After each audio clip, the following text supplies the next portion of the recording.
നമുക്കെല്ലാവർക്കും എപ്പോഴെങ്കിലുമൊക്കെ ദേഷ്യം വന്നിട്ടുണ്ടാകും. അതിലൊരു സംശയവുമില്ല.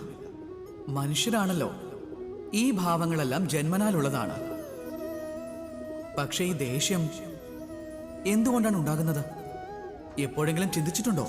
സാധാരണ ദേഷ്യമുണ്ടാകുന്നത് നാം ഉദ്ദേശിച്ച കാര്യം സംഭവിക്കാതിരിക്കുമ്പോഴാണ്.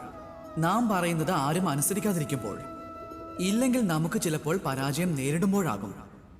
പക്ഷേ ഈ എല്ലാ പരിതസ്ഥിതികളുടെയും അടിസ്ഥാനം ഒന്ന് തന്നെയാണ്.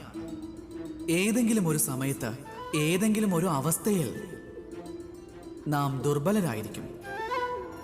ദേഷ്യം ഉടലെടുക്കുന്നത് നമ്മുടെ ദൗർബല്യത്തിൽ നിന്നാണ്. എന്നിട്ടത് നമ്മുടെ ഏറ്റവും വലിയ ദൗർബല്യമായി മാറുകയും ചെയ്യും. ഇനി ദേഷ്യത്തെ നിയന്ത്രിക്കാൻ സാധിച്ചില്ല എങ്കിൽ